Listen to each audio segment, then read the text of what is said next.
No doubt. Jamie Bradford with the Bradford Files. That's what we're calling it. By the way, folks, if you get our YouTube page after the show, we do stream there, but I've also made some adjustments on the page where you can find like a section. We have Wando's World, which is Michael Flint's interviews. We have Golf in the Gamecocks with Meredith Taylor. We have Gamecock Media, right? That all the Gamecock Media ecosystem, guys like David Cloninger, Chris Phillips, all those guys. And then we have the Bradford Files. And those have been pretty popular, but I got them all arranged. How did I forget the Middle Edge with Sawyer Edge? Yeah. It's all right there on our YouTube page. So if you guys want to find, don't want to listen to the whole show for 2 hours, you can always go to YouTube and catch our interviews. The best stuff's Wando, or you call him Wando, but I just call him Mike or Flint. Or I call him other things, but I'm not. We can't. There's no alliteration there, Jamie. It's like, what is it? Flint's Fox House, Flint's Follies, Flint's Focus, I guess. Flint's Focus. Yeah. But I got Wando's World, and I think I've got one of his glamour shots up there as the thumbnail. He's like smiling. I love the shot. Yeah. I'm like, I got a business thing, and I'm like, that's good. I couldn't find one of him playing. So, but then he's up there, and Wando's on with us Friday. Wando and Meredith Taylor. You might want to send him a reminder text. He's been down in Miami working for the last couple of days, so he gets back and he's in Fogland. That's how it is when he travels. We'll definitely roll. You might want to, and when he doesn't respond, text him again. Just keep going. that's just Michael. I mean, there's no way around it. All right, let me get in on this Chance Miller, Hillary Cox interview real quick, because I know we're going to talk about the game, right? We are going to talk about the actual football game this week. There's a game? Yeah, Saturday night. Yeah. Is that good with you, JC? We are going to talk football today, right? Absolutely, man. We do. This is all about NIL. No. Well, a lot of it is. First of all, it was a great interview. Phil, you did a great job. JC, you've come a long way. Thank you. That was good. No, it was good because you asked the right questions, because nobody really understands this stuff until you ask the right questions, because you need to get simple answers, right? And they Chance rolled out a bunch of really easy to understand scenarios, and I think that was good. And he gave some, I thought, fairly descriptive, different instances, or whatever you want to call them, that have kind of happened in all this. So I thought it was good. It's obviously changed. South Carolina is now at the forefront of NIL across the country, which is unbelievable to even think about. And then, Chance and Hillary and their staff are getting so much credit, and they deserve it. But I also give a lot of credit to Coach Tanner, because, JC, you've known Coach Tanner a long time, and he's, as a leader, Coach Tanner has always put the team together and let the team go to work. That's what he did when he was a baseball coach, and that's what he's done there. So under his leadership, this group is working really well together. And I think that the whole staff and Coach Tanner is going to continue to deflect, because this was Chance's idea, and it was. But there's JC. How many ADs have you been around who now they got to get their grimy little hands in there? They got to put their hands all over it. They're not going to let those people go do what they think is best, because they're the AD, and I got to make sure that I'm right smack dab in the middle of this.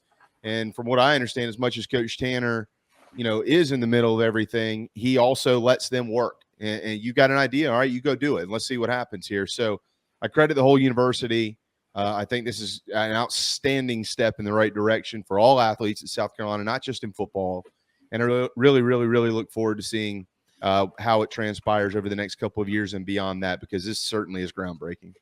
Absolutely. And he alluded to, they've already been working on some deals. My understanding is that we could have an announcement on that pretty soon, something that will impact a broad group of players, and then not just NIL. Keep that in mind, folks, right, from what he said. So there we go on that. So, and look, man, Chance Miller's an impressive guy.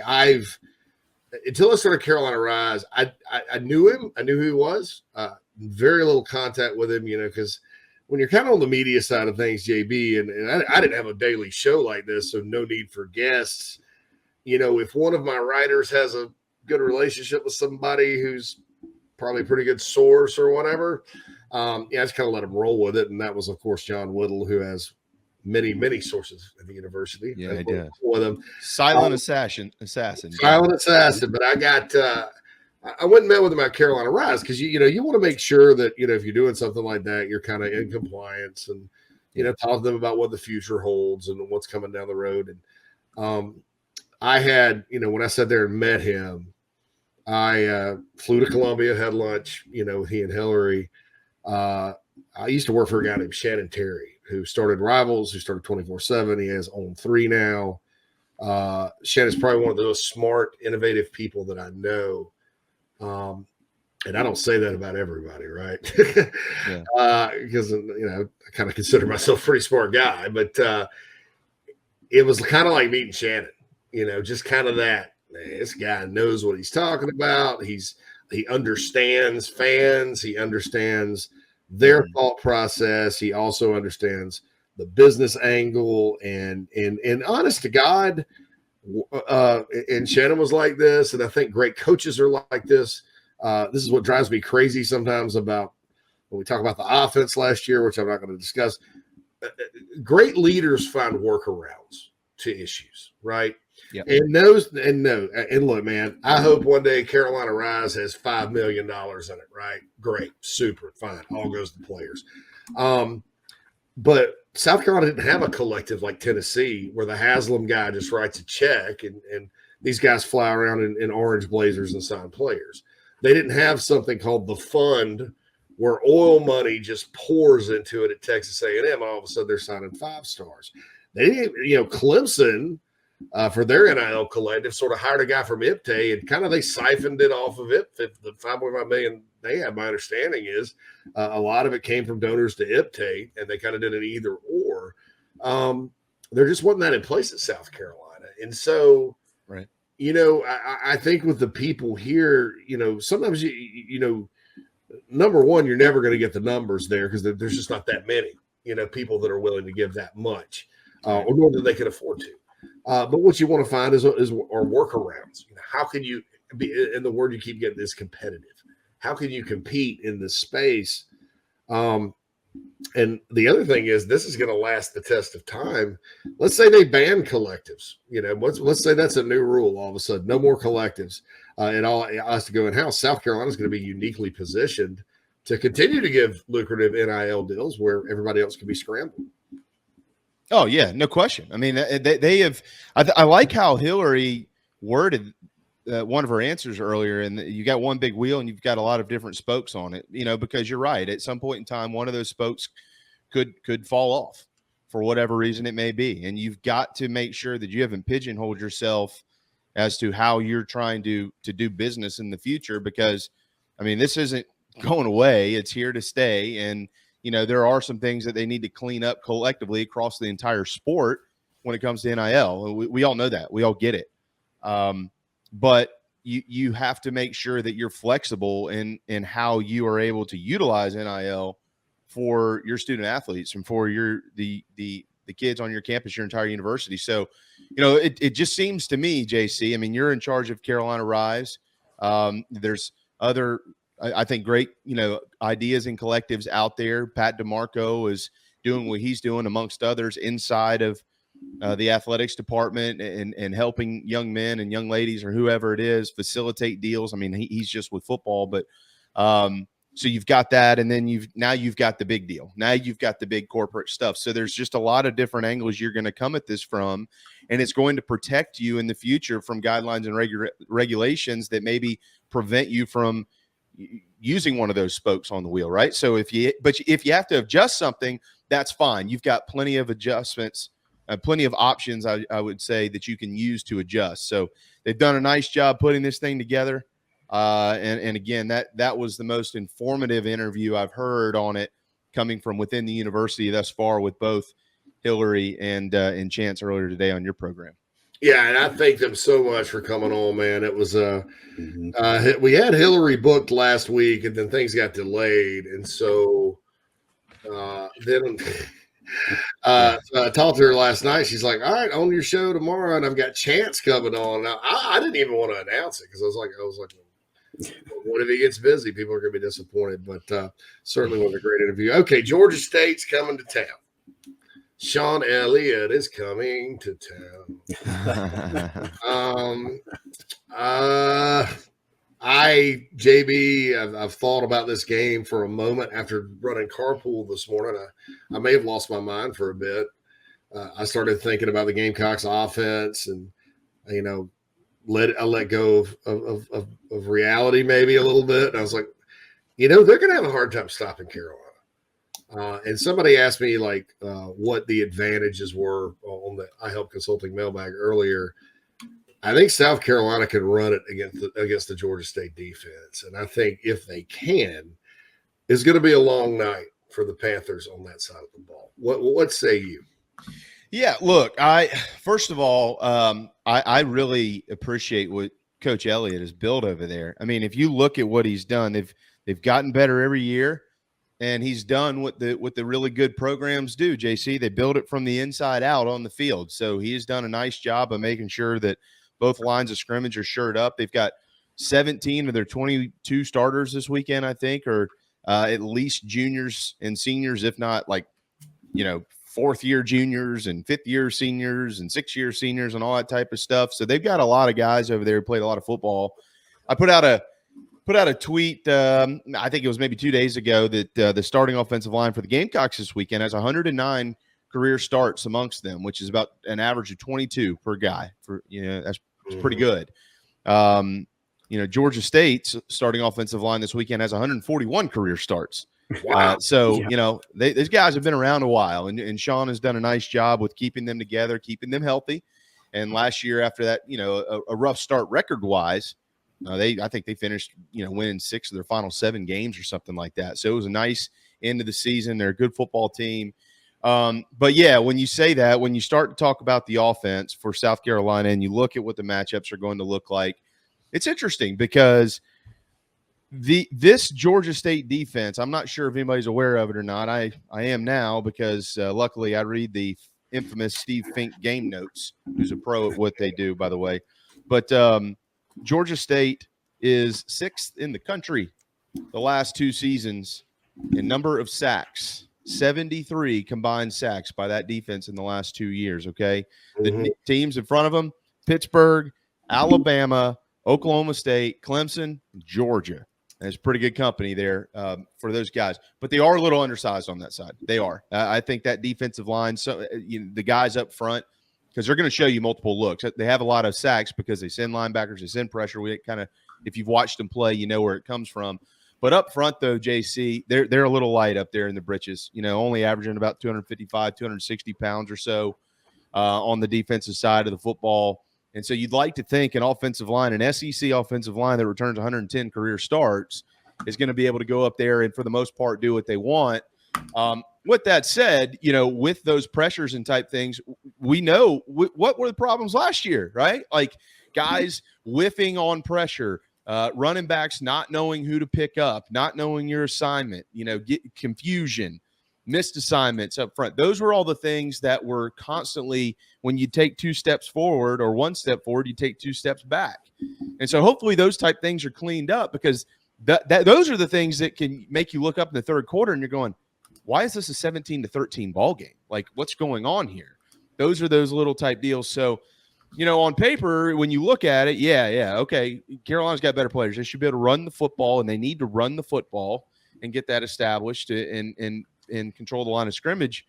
But Georgia State, they're going to show a lot of different looks, and they're going to have to make sure all those guys are accounted for. Absolutely. That's been the worry with me like the whole time, because you watched that Tennessee game a few years back. Tennessee wins 38-30, but Georgia State's defensive front just wreaked havoc on a Vols offensive line that stunk the first part of the year, but put it together, and they ended up winning 8 games. And had a lot of highly touted guys that went on to start at other places. Yeah. Once they left, and they attack you, and they're not, passing game wise. Spencer Rattler's going to have to be sharp, man, and the line's going to have to play their assignment. And I hope they have a good game plan to counter it. Now, a team that wants to do that to you all the time, there's ways to make them pay. They want to send guys all the time. That means there's open space somewhere. And I also think another way to counter a team like that, Jamie, is to just line up and run it. Yep. And if you can blow them off the ball, what are they going to do?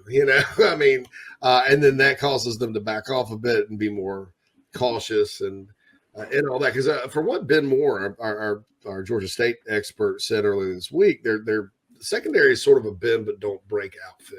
Sure. They're not going to give up the long play, not going to give up the big play, but they give you certain things and certain looks, and their whole thing is to disguise the front and get after you. So I think there will be plays. There'll be plays to be made, but I think it starts in the run game. Yeah, I agree. The one kid that I do like in that secondary, the Lane kid, Antavius Lane, I believe his name. I think he had 5 picks last year. He's a good player. Yeah. I like watching him run around and get after it. And they got a couple of linebackers who had, I think, 11 and a half or 12 combined sacks last season. Muhammad is one of them, and another kid's name has escaped me. Blake Carroll. So, they've got some guys. They got some difference makers over there. And, hey, look, man, this isn't their first rodeo, right? You mentioned the win at Tennessee. Last year they took on North Carolina up in Chapel Hill. They had Auburn. That Auburn game was strange, and Auburn was able to kind of pull it out late and hang on. But, so Sean Elliott's got them prepared. They're ready to go. And I'm with you. I mean, South Carolina's got enough options. I know Pat DeMarco, I was listening to him. Yeah, you see, y'all are setting me. I don't know what's going on with you and Gunner, but you put me on today with Hillary and Chance, and Bill put me on Monday right before Pat. I was like, y'all are screwing me here. Nobody wants to listen to me. They want to listen to all these other guys. You're like the most popular guest we have. Yeah, that's what we brought you in as the closer. You're at the end of the show. You're the closer, dude. I got a lot of blown saves, man. No, I was listening to Pat the other day kind of talk about this offense and how it has options and how Marcus Satterfield is a whiz. And that's not Pat saying that publicly just to say the right things. I talk to Pat a lot. He says the same thing all the time. Hey, man, when you're around Marcus, you stop for a second and you're like, holy moly. And I think one of the disconnects last year, in addition to the fact that they had issues at quarterback, they had issues in certain areas at wide receiver and things like that. But one of the issues was I'm not sure that this program, like the players in it, and this is just what it is. Like, it's not like a shot at anybody. Like, they had no idea what he was saying half the time. Like, it was like, I hear you, and I hear what you're saying. I know what you're saying, but I don't understand what you're saying when it goes out there and there's live bullets coming at me. So it takes time, and luckily they've got 2 years, and maybe that's something. Not maybe. I'm sure that's something that Shane, was a big part in why Marcus Satterfield returned. Like, we've got to have consistency with somebody leading this offense. They had 4 OCs, I think, in 4 years, and that doesn't help. So. So I'm anxious to see what that looks like early on Saturday. Are they all clicking? Are they in rhythm? Are they able to, can we identify who they are? Because there was no identity last year. So what is their identity? Will they come out and try to say, hey, look, we are going to run the football and we will throw it off of the run? Is it the other way around? What does that look like? I know it's a quote pro style attack, but what does that look like? It was a pro style last year and it was a disaster a large majority of the time. So I'm anxious to see what the communication looks like and if they're more cohesive early on in the game. If they are, I'm going to feel pretty good about it. But if it's still wild and wacky out there, man, it leaves a lot to be desired. Yeah, and that was my big problem. I think last year the crux of my issue with the offense was, and the coaching on offense was that, okay, well, if nobody knows what you're saying, your job as a coach is not for them to come to your level. It's your job to go to theirs. Especially if you're not a guy like, Steve Spurrier or Mike Leach, where, eventually this thing's going to click because your offense is this proven thing. All we heard last year was Joe Brady meets Lincoln Riley meets, garbage. That's kind of what we are. And I don't think they did anything. I mean, I know they kept simplifying, and it was kind of easy to figure out at the end of the day. Even that North Carolina game, which, good job on the long passes from DeCarrion. I thought there was a good rhythm in the first half, but it all depended on Carolina being able to run the ball. And there was it just didn't seem like there was a second pitch when teams were selling out to stop the run. I don't think teams are going to be able to sell out and stop the run this year, Jamie, though, because I think there's a lot more weapons, vertical weapons, guys that will make the band play if you let them. Yeah, well, and there's a quarterback. I mean, that's what it comes down to, right? I mean, you've got a guy. Look, if Spencer Rattler, I mean, he's learned this new system from what he came into. But, if you have a busted play, if you have miscommunication or a missed assignment or there is something that goes wrong, you have a guy that's been in the fire a lot now. So he at least understands enough football. I mean, I'm not talking about I don't know these things. Like if Marcus Satterfield, which he's not because he's in a press conference, was watching this right now, I'm not going to sit here and try to spew out a bunch of things about this offense because I have no idea. But we do understand what it takes to be an elite level quarterback, or at least in a difference maker at quarterback, right? I think we all understand that. And sometimes it's just being able to create something out of nothing. And so if it all goes awry, you have a dude who at least understands, okay, well, this guy should be in this space. So I can at least, maybe take a step or two, get out of fire here and just let it rip. And let's see if we can make something happen. Last year, you didn't have much of that. I mean, you just didn't. I mean, you had them, and there was no disrespecting those guys. Zeb Nolan gave everything he could, but he just couldn't move like that. Doty was hurt. Gauthier wasn't ready. Jason Brown wasn't, and regardless of what people think, JC, as you and I discussed multiple times, was not ready for a while. When they finally got him in there, was as close to ready as he had been, and then he kind of got himself into it. And then we saw, Joyner at the end of the season in the bowl game. So, they didn't have that guy who could just get creative, spur of the moment, make something happen. Now you do. And you have all of those additional weapons. Like you mentioned, you bring in an Austin Stogner and a Juice Wells and all those type guys in addition to everything else you already had and more. So it is different. It's probably still going to take a little bit of time to really mesh. It's game one. Even sometimes the Alabamas and the Georgias take a little while to get things figured out. But it's certainly much more exciting and seems much more promising than it did last year, even when they blew out Eastern Illinois. And we walked out of there going, yeah, that offense, so it just doesn't look good after scoring, a total of 46 points. Okay, that was fool's gold in a lot of ways. I thought there were some, well, Eastern Illinois wasn't good. Eastern Illinois and Charleston Southern are the two worst teams I think I've ever seen South Carolina play. Just to be straight and honest. Yeah. Well, that Kent State in 95 was pretty bad too. 77-14, I remember it well. Yeah. That's Lou Holtz's alma mater. That's my alma mater and Nick Saban's alma mater.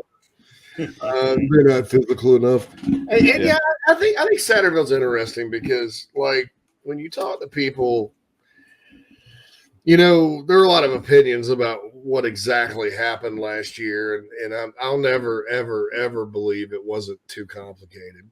And I always believe that great coaches, coach to their players. But I do think, what he showed me last year I liked. I think the guy is creative and he is innovative and he runs, and I talked to other college football coaches who watch South Carolina on offense. He runs good stuff. Like that, like play to play. You break it down and you go, great play design there, man. That's very innovative, whatever.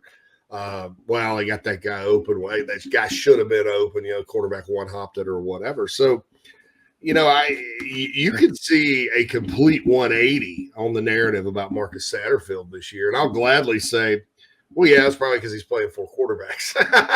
And another part of it is, and you mentioned this before, that big experienced offensive line South Carolina has when Sack came in. And I do believe in his system, it's a different fundamental style of blocking, what he's looking for in that department. way different than Mike Bobo. Even though Mike ran some of the same plays, the blocking scheme's different. And then Mike was way different than what Brian McClendon was doing. And so 3 coordinators in 3 years, and then this is fundamentally more complex, you're probably going to have a learning curve. So that, I think sometimes we all get lost. The transition can hurt. That's why people like experience coming back, right? That's why they like consistency in football, because transition can throw you off. So, we could see a complete 180 with it. Or it could stay the same. Nothing would surprise me. No, I do think they're better. But you got to be a lot better if you want to kind of get where you want to go. I mean, I'll say that. I mean, most people, JC, that are speaking about South Carolina right now are being cautious with their comments. Mm-hmm. Rightfully so. I've been very cautious with mine. I understand that. I will say this though. They have a good football team, but that doesn't mean that they're going to go out and win 8 games. The SEC, South Carolina's got a good football team. Tennessee has a good football team. Kentucky has a good football team. I'm talking about the players. Okay. Florida thinks they have a good football team. We know what the West has. There's a lot of good football teams in this league. So being a good football team doesn't mean you're going to just win a bunch of games. It just doesn't. Being a good football team actually can also mean that you might lose a game you're not supposed to lose. So we don't know how it's going to unfold. I do think they're better. I think they feel much better about themselves, and I'm excited to see that. And I'll tell you too, I like a specific instance for me. I don't follow it all, but you do see it. Like a guy like Spencer Rattler, how large of a chip do y'all think he has on his shoulder right now? He's not in the Manning top 30. Nobody wants to give him any credit for anything that he's basically done. I mean, they built him up after he played so well 2 years ago, and then immediately just tore him down. He's transferred out. He's in South Carolina. It's like I don't know if it's disrespect or if it's more disregard. Let's see if he's actually in anything. I don't know. But every conversation about Spencer Rattler is just one big question mark. I don't know about him. I mean, I agree with Shane a couple weeks ago. In what world are we in that this Manning watch list doesn't have Spencer Rattler as one of the top 30 quarterbacks in the country? People don't know talent. They don't understand. They equate talent to brand, and I think the playoff has something to do with that. But it's like, Spencer Rattler.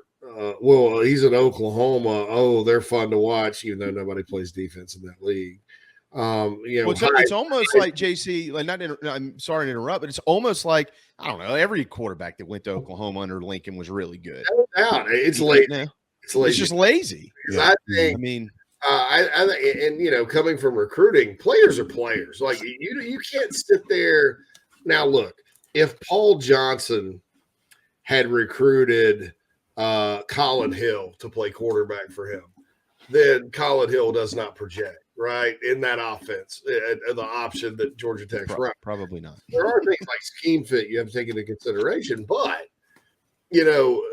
Spencer Rattler's the greatest thing since sliced bread. All of a sudden, he gets beat out by a quarterback with wheels, and we've seen that happen in lots of places. I don't think Oklahoma was all that great up front last year.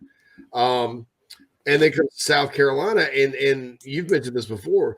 If he were at a brand name school, they'd be talking about how he was like a difference maker. Oh, what if he was at Tennessee? Even Ole Miss with Lane Kiffin, because everybody was like, "Oh, wow, that was fun," or "That was fun to watch."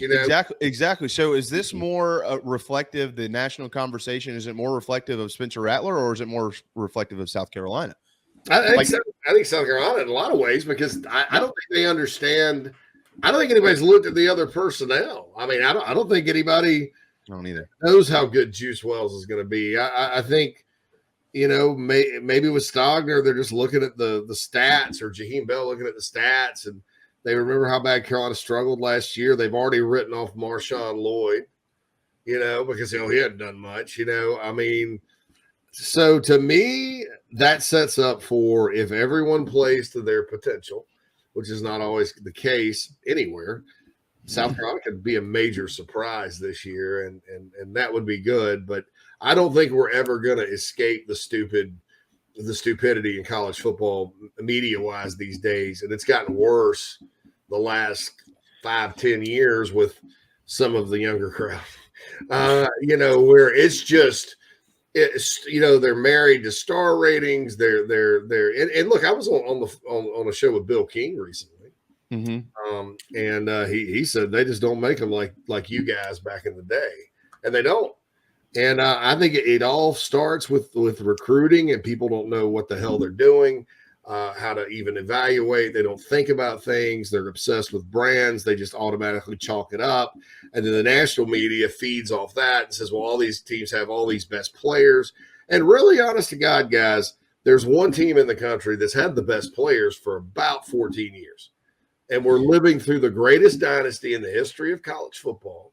And you can lump all these other schools in with them if you want, but nobody's as consistent as they are, and that's Alabama. So, to be honest, this whole let's give Oklahoma the benefit of the doubt. Oklahoma doesn't play in the SEC yet, man. That drives me nuts. That drives me nuts with the narrative on Rattler. And I say that admitting that as an analyst, when he came out of high school, I didn't think the kid was number one quarterback. I thought, he's pretty good. I thought, again, people were seeing Kyler Murray, but 2 inches taller. And that really wasn't the case either. No, it wasn't. And I just hope that we have to see it all, but personally speaking to Spencer, and I'll keep it short, I just hope that helps propel him to play even better than we're hoping to see him play, because this week he will be the talked about quarterback in the game. There's no doubt. I mean, he'll always be talked about, but I mean, he is the better quarterback this week. But weeks 2 and weeks 3, that the conversation is going to shift itself a little bit. I mean, people are in love with KJ Jefferson, and I understand that. I think that kid's fantastic. I love watching him play. People are in love with Stetson Bennett. Love watching him play too. But I will say this. If you had said today, with the team that you've got right now, everybody on the offense at South Carolina, and you said, all right, you pick one of these guys, you get Stetson Bennett and Spencer Rattler. Who y'all picking? Spencer Rattler. Yeah. No offense to Stetson Bennett. I'm not trying to take a shot at this kid, but that freaking Georgia football team that he plays on is like ludicrously good. Mm-hmm. I mean, they were last year. They won the national championship. I mean, I love him, but like from who's the better quarterback? Like, who do I feel more comfortable with? Who's the difference maker? No. I'll take Rattler. Look, man, JT Daniels, I think, starting for West Virginia in the backyard brawl.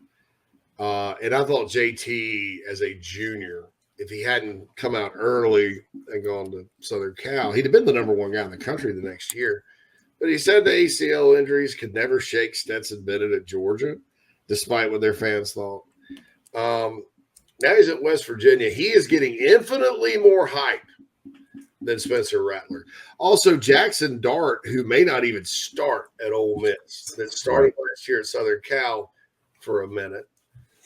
He's getting. I mean, it's something to where I think if we covered another school, we'd probably start thinking the same thing about the lack of respect. Just got to kind of find some place on Carolina's level and go from there.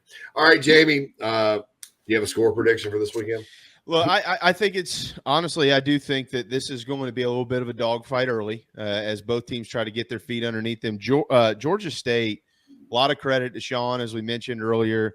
They have run the football and run the football and run the football. And the best numbers I can give you for that are that last year they didn't change who they were just because they were playing North Carolina or just because they were playing Auburn last year, guys. 92 carries between those two games combined for their running backs, 448 rushing yards on the ground in those two games combined. That's pretty good.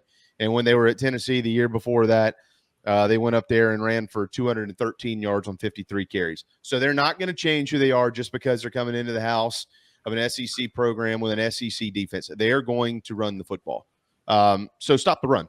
If you stop the run for South Carolina, you're going to win the game.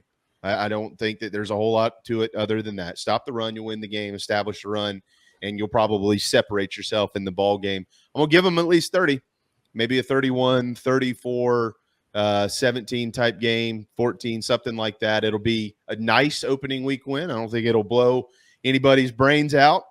If they do, that's good. But I think it'll be a nice week 1 win where we'll go, okay, they got some things to work on because they got a tough couple weeks coming up.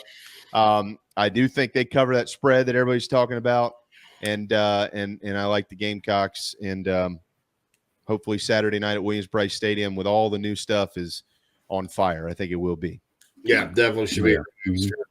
Well, JB, next time we speak, barring like emergency breaking news, Will 52-13 will take it all day. The most points ever scored in an opening game for Carolina was in 2011. You remember that? When Garcia had to come in and spell Connor, 56-37 up there in Charlotte against DCU.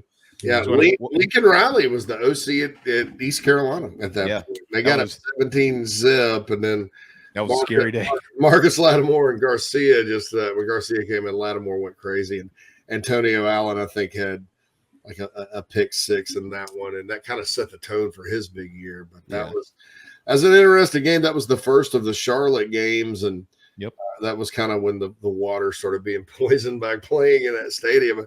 Even though the Gamecocks are 4-2, I was about to say, actually played pretty good up there, except for twice. Yeah, they played those back-to-back games. I mean, everybody beats them up about playing the games. They had no business winning that 2015 game against North Carolina, and they did it. So, Sky Moore did it. So Sky Moore and Sean Carson with a big run there at the end, and then last year, so I don't know. We could talk about Charlotte in the offseason. All right, JB. Yep. We will talk with you next week. Good stuff. Good show today. Y'all did a good job. I didn't get a chance to watch all of it, but Chance and Hillary, they were good. Oh, yeah. We'll get it up. We'll get it up, and you can review it there. Thanks, JB. Good. Look at Phil. Manscaping's looking good, man. Thanks. Yeah. There he is. It works all over, right? Hey, everywhere. Yeah. Code Big Spur, 20% off free shipping. That's right. Yep. See ya. All right, guys.